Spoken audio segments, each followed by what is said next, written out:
Welcome, ladies and gentlemen, to the Coliseum, where today we're going over, hopefully, the new and improved all teams rank from best to worst in Star Wars Galaxy Heroes. I firstly want to thank all of you guys for the feedback. I reached out to you guys about a week ago saying, you know, I can use some help. I want to revamp our team ranking guide that we do. It's something I think is sacred. We've been doing it for so long here in the channel. I always try to strive to make it better and better and better. And I feel like, although I do like the way we did it before, I think there's a little bit more important details that could be extracted for people that are coming to the game and want to understand what does Galaxy of Heroes look like in like this power vacuum from a glance. Well, we're going to show you all that lovely stuff today. Hopefully you're going to enjoy it a little bit more. You know, it's one of those things where if it's not broken, don't fix it. You know, like we've always been doing with these graphics in the past. And as always, thank you for the likes and the views. Always usually one of the bigger videos of the year. 140 billion views. Let's hope you guys enjoy this. I'm going to kind of break down how this graph is going to work now on this spreadsheet, which again, links down below in the video description to get access to this spreadsheet. And you can also get yourself a downloadable version if you just want to browse on your HoloPad. But the reason why I wanted to go out and get a little bit more detail than I feel like the graphic previously couldn't get. Number one, I feel like it's going to be a lot easier. If you're looking for a team, it's a little bit easier. I always get this question, where is the Imperial Troopers? Now you can just look up, you know, Imperial Troopers, and boom, you can start finding the teams easy. So it's searchable. That's number one. Number two, it gives us a little bit more specifics on how many minimum Omicrons are needed to get the possible minimum power that you really want to get out of these particular teams. That's another reason why we did that. And kind of the third thing is I wanted to give a little bit more detail on what is better in offense and defense, and also give more information on what a team does in Grand Arena versus Territory Wars, because in the graph before it was kind of all mumbled jumbled. I think this is a little bit more clear when teams get better in Grand Arena or get better in Territory Wars. You guys get the drill, so hopefully that helps. And on the intro page on this spreadsheet, I kind of give a little bit more detail on how this works. Don't get too bogged down on the scoring. It's mainly meant to kind of give a scale for when something stays in the Galactic Legend, the Beskar, Kyber, Rhodium, Chromium tier, all that fun stuff. And of course, additional resource if you need some Zeta help on building the teams, what Zetas are needed for each team, or all the Zetas ranked. Also, I have all the Omicrons ranked. And if you need more team compositions that I can't provide here, because you guys know there's literally dozens, hundreds of team compositions. This will get way too convoluted. SWH.GG shows counters and a variety of other team builds you can possibly get. So let's kind of give a few examples on how this is going to work. There's pretty much been, you know, about 8 or so important teams that developed since the last time I made this video back in April 2023. Mostly the Jedi Knight Cal requirements, Jedi Knight Cal himself, and of course Galactic Legend, Leia Organa. So let's talk about the one that I want to get to right away. I want to talk about Malicos. And again, the nice thing about this is I can just do a search function and boom, boom, boom. Bada bang, there we go. We have Taran Malos right there. So that's the ideal team composition we kind of see both in Grand Arena and Territories. Of course, you could maybe throw Malicos in other lineups out there, but again, I'm trying to keep this simple. So with Taran Malos, let me show you how this works. I have a Grand Arena score, which you can see in the first batch of scores, and the overall rank for Grand Arena. The minimum Omicrons required, and if you kind of need to know what Omicrons are needed, then you go to that Omicron guide that I have. I might actually turn that into a spreadsheet too, so it's a little bit searchable like the Zetas, and hopefully this improved team ranking guide here. And then of course you got the Territory Wars section. So Malicos really excels so far in Grand Arena. Where on defense, he's kind of edging into that Galactic Legend type of pool, with I give him an 8 out of 10. So that's how we kind of keep him in that Galactic Legend in terms of defense. On offense, I am seeing him do some solid stuff, beat some Galactic Legends and whatnot. I'm giving him a 7, which puts him in the Beskar category. 4 Omicrons minimum required. Overall Grand Arena score is 7.5, which puts it comfortably inside of the Grand Arena rank of Beskar. But now let's show you about the Territory Wars side of things. Taran Malos is doing very well inside of Territory Wars on top, but maybe not as much because he doesn't have his Omicrons accessible to him. But if you have the Cal Omicron, Ahsoka Tano Omicron, you can get yourself some really good Territory War performance. We see about a 6 on offense, 7 on defense, and an overall score of 6.5. So still, even in the scope of Territories, I give it a solid Beskar tier. And as you can see, I also do a total score. So combining the average of Grand Arena Territories, and this whole entire graph is basically organized by the total overall score. Taran Malos, I give him a solid 7. as his overall score. Again, putting him as the best Beskar team overall. So hopefully that makes sense, kind of going through how this works. I think it's better than before. I know it's maybe not as pretty as the graphic as before, but I think you get a lot of info and it's still visually appealing seeing all the different colors here. So why don't we talk about our Galactic Legend that we got at the last time? Galactic Legend, Leia Organa, and as you can see how it's ranked, she's right now, I think we have to wait. It's really hard to see because so much of the gameplay uses Omicrons. In general, though, Leia is feeling like one of the best offensive, defensive teams overall. It's kind of feeling like the second coming of Jedi Master Kenobi, basically, where Jedi Master Kenobi changed the game fundamentally. Leia feels to be that way, but again, as time goes on, we get many more months of experience. That could drop down a little bit, but there not much really needs to be said. Across the board, 10, 10, 10, 10, 10, 10, 10. You don't really need any Omicrons. Of course, Drogon has an Omicron, but you don't necessarily need it for a grand arena. But of course, this is just minimum required Omicrons to get the team operational. You can go above and beyond the minimums that I laid down here. Not much to say about Galactic Legend Organa.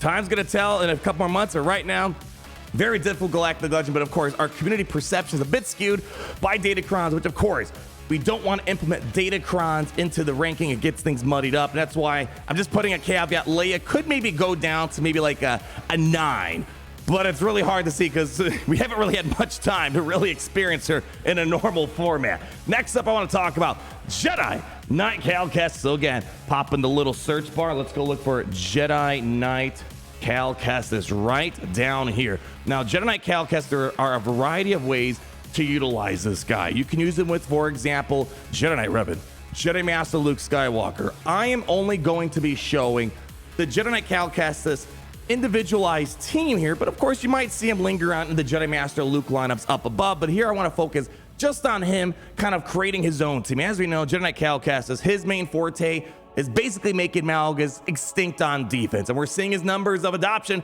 increase more and more and more, where in Grand Arena offense, I find that even beyond the scope of Darth Malgus having to counter him, still a very solid offensive team, giving him a 7 out of 10. Now, Grand Arena defense, yeah, he can maybe do some stuff, but nah, he's definitely in the lower echelon of the Kyber tier, so I gave him a 4, which averages it out in Grand Arena to a 5.5, and that translates well pretty much to the same thing over the territories because there's no Omicrons to really skew it up or down.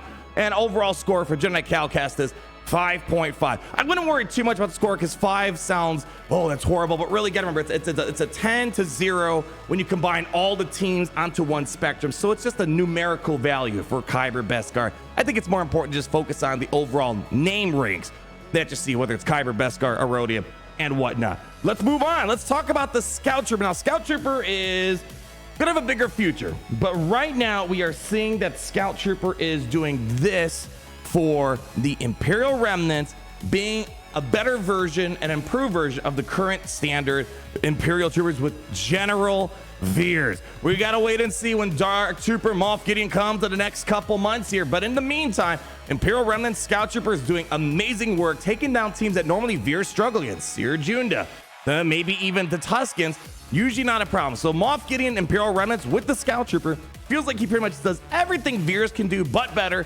with the caveat of not being that good against Darth Revan. Unlike Veers, he's very good against Darth Revan. So overall, I give him a Grand Arena offensive score of a 6. Defense of 5, definitely better than the Veers team on defense, but still, you know, maybe not the best thing out there. Definitely more of an offensive tool. Overall rank, probably about a Kyber. And then territories, nothing really changes fundamentally. So overall, we're giving the Imperial Remnants a newer team on the block that's only gonna get better. This is a very limited time team. I don't even know if it's worth investing in this team too much because Moff Gideon, the current Moff Gideon lead, it's gonna become obsolete basically, right? If we're moving to a Dark Trooper Moff Gideon. So time will tell. It's one of the newer teams in the block that, you know, kind of hard to get into, and we know there's a better lead coming very shortly here. Next up, let's talk about the Maul DeLoreans. Now, not necessarily a new team, but it has been reinvigorated with the help of the Super Commando touch-up that we got not too long ago, which thankfully the developers didn't really nerf. They gave it a minor nerf, which forces it to be a full Dark Side Mandalorian or Empire team, so you can't throw in things like Watt, Armor, Beskar Mando, and whatnot. But even so, the team is performing very good right now. Where right now, the best Mandalorian team is the full Dark Side Mandalorians with Super Commando, Gar Saxon, Canderous Ordo, and Jango Fett. Now you could maybe throw in an Empire unit, maybe throw in a Moff Gideon in there, maybe throw in Lord Vader if you wanted to, and it still satisfies the conditions needed to get that massive true damage that the Super Commando is bringing to the table, where I give it an 8 as a Grand Arena offensive score, because this guy is taking down a lot of big things, such as, for example, Jedi Master Kenobi. It's really a big deal. On defense, maybe not the best defense out there. It's really easy to get by this with some good teams, but it's still not a pushover. So I think a solid 5 is going to be a good score. And you can see that goes across the board. Overall score, when you look at Grand Arena territories, we're seeing Maul got a nice little facelift. He didn't need it, but dang, is he looking pretty darn solid. Now we got a couple other things I want to bring up that were added that weren't on the previous list. Why don't we talk briefly about Wookiees and Saw Gerrera? So the last time I made this video was right before the Wookiees came out, Saw Gerrera came out. Barring the datacron that's going on right now, which makes Wookiees pretty substantial if you have the right datacrons and the stats and all that fun jazz. Ignoring that, the Wookiees are not the most impressive team on the block. They definitely get passed by a lot of different stuff on there. But if you are going to use it, this is definitely more of a defensive-oriented type of team. I think if you focus just on the Grand Arena defense part, it's definitely an Erodium-style team, at least in Grand Arena, and it gets a little bit better when you're in territories and you want to throw on that Omicron on Tarful. I don't recommend it. I think there are better teams. It's okay if you did invest heavily on Wookiees. They did pay off a little bit with the Datacron going on, but as you know, Datacrons, limited amounts of power. Nothing too much to brag about. You know, maybe they'll get better in the future. They're just, yeah, you know, it's a very specific way of making work. You just got to hope that Zalbar pops off, and it's not impossible, but there's definitely better teams you want to utilize. If you are going to use this team, it goes on defense. Not really much on the offensive front, unless you do something really crazy, like pulling the Commander Luke team of Han or Chewie, 3PO, and start putting it on the Wookiee team, which basically turns into a Commander Luke Skywalker team at that point. And not too far off, we got Saw Gerrera. Now, pretty much mirrors what I've been saying. Out of all the Jedi Knight Cal Kestis requirements, Saw Gerrera feels to be the weakest of the bunch. Now, we can go on and on and on about him. He's usable-ish, you know, definitely a Chromium level team across the board. I really don't even think the Omicron makes a difference, hence why I'd even put a minimum Omicron required of 1, because it doesn't really feel that much different with the Omicron. The good news is he's kind of like a secondary rebel fighter team, so things that Mon Mothma's not using, you throw it on here, or you can create a super Mon Mothma team by bringing in Kyle Katarn, Cara Dune. It's just one of those things I wouldn't recommend investing too heavily in right now, unless there's, again, some bonker Datacron, which he has a Datacron right now, and he's not doing anything too spectacular, but putting that aside for the moment, when you're investing in Jedi Knight Cal Kestis and you're looking to get him as the next generation of Jedi Knight Cal Kestis owners, generally the rule of thumb is, you know, Wookiees and Saw Gerrera, you keep it at gear 12. Focus on things like Cal, Marin, Cere Junda as the other bunch that we have here. So that's kind of your rough overview idea on how this graphic's going to operate. Now, I guess we could talk about Nisa too. You know, Nisa added to the Ewoks. Ewoks definitely got a bit of an improvement. I think they're definitely all right on offense. You can see I gave it a nice 4. So at least on the offensive side, I think it's a 4. Overall, probably more of a 3.5 team in Grand Arena, so it gives it an Erodium. So you can definitely do some funny stuff with Ewoks. But overall, that's kind of how this graph is going to operate.